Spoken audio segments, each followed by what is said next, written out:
Hey, good morning. Welcome back to the channel. I am starting on several projects down here with the goats and some new creatures on Shofar. I just wanted to show you, I've got like buckets of mulch, I've got the homie, I've got goat wormer, goat mineral, I've got peat moss, I've got water, shovel, all sorts of tools, and then somebody's getting a new collar today. One of them will fit. After a very busy weekend, it's back to normal on Shofar Mountain. We got projects, and then there's more projects. And I showed you out in the woods. That's where the goats are tied right now. They're going to be moved. I'm worming them. I'm giving them minerals. After the death of our billy goat, I want to make sure I worm just a little bit more often. So if they have that brain worm, maybe we can kill it before it gets too big. Oh, wait. I got to show you this.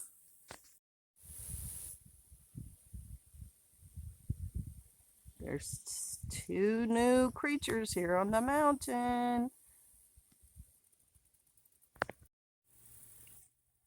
Well, are you guys going to say something? They still don't know me well enough. The male is Clyde and the female is Bonnie. They had other names, but it'll just be easier for me to refer to them that way and not keep saying the word Goose Goose over and over again.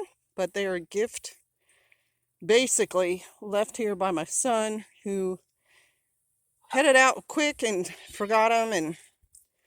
And I really like the fact that you don't necessarily have to feed these guys any grain at all. They just eat grass. And even with our drought right now, we could use some help keeping some of that under control. So while they're here, we are going to take as good a care of them as we can. Right now I'm planting some anemone seeds, and then I'm going to put some vinegar in the water, standing water down here, because apparently standing water breeds a lot of germs. And so for ducks and geese and things, it's not good for them to drink that. So I'm going to pour some of this to keep the water slightly acidic and to discourage bacteria and things from growing in it. It's very dry here. The anemone are going to go right in there.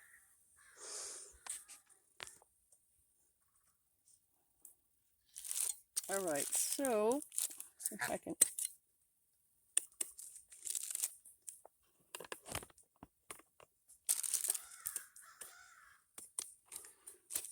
I'm just digging little holes here and dropping the seed in. It's really dry. That's why I'm all sweaty and why the grass and everything looks dry.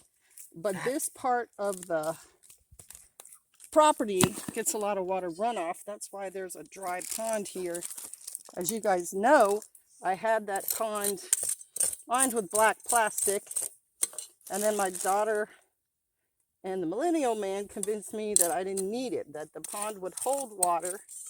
And so I moved the plastic, and then the drought hit, and so the pond dried up. But the point is, if we get rain again, this part of the property will,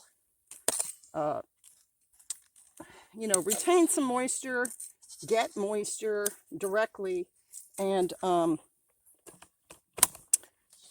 hopefully these anemones will grow. I'm not planting them for this year's growth. I'm planting them for spring. I'm hoping because they're dry, they're just going to stay dormant. And I cannot tell if I'm filming this or not. I'm trying to find dirt. There's a lot of rock right in here. There we go. And I'm not putting much of myself in the picture because I don't look very good when I'm hot and sweaty. And when you're leaning over planting, there's not a whole lot of good points of view you can video. Me bending over, whoa, is not necessarily a good thing. So here we go.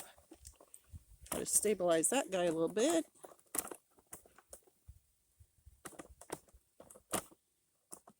Good thing about this little tripod is that it is adjustable. Helps me to... Okay.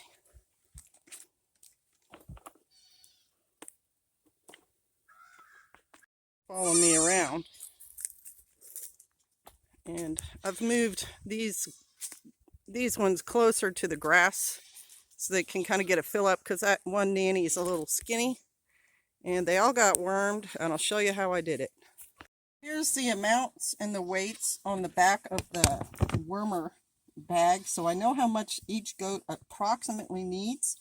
But if I take this bag out there, they mob me. They all jump on me. So I decided to put it in a cup that's kind of narrow so they can't all get in it at once, and that way I can kind of make sure that a goat gets what they need. And I'm going to show you how that works. For them to come to me, I usually shake it, and now she knows. And for these ones who are shy and aren't tied out normally, once they know it's something they like, they are not afraid to approach me, and I try not to bother them when they're near me like that. I did powder them a little bit with an mite powder because they had some fur. And then let's pretend that was wormer, because it's not right now. They've already had it. I just let her, and no one else can stick their head in there and push the other one away. And if they do, I just wait until she can come back, and then I make sure she gets to eat some. And that worked pretty well this time. So now what I'm going to do is pour the vinegar in the standing water, locking the gate behind me so the little goats don't follow me. I don't want them in here until I control what they're doing and how they're doing it. And with the geese here, they're kind of taking care of some of the weed problem I had before. Now that goose not used to me yet, and I've walked him all around. He followed me while I was preparing their place of rest, because we did have a duck down here get a kind of viral lung infection. So I'm trying to treat their bedding, but also their water, in case she got it here.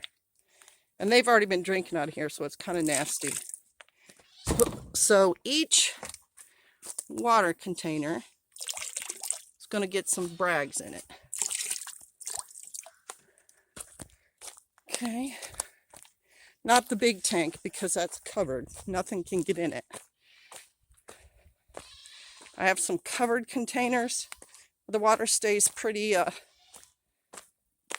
clean. What I mean by clean is they can't go in there and wash their bill and dump dirt in it and stuff. Then this one's was open for a little while, so it's a little dark.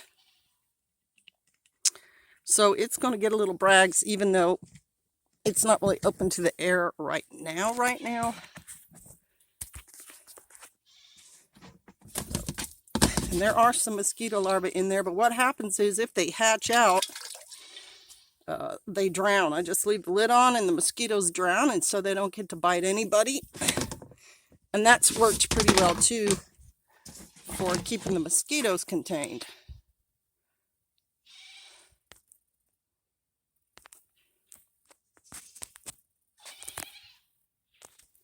He's inspecting his territory. She always follows him. She's got that little noise she makes.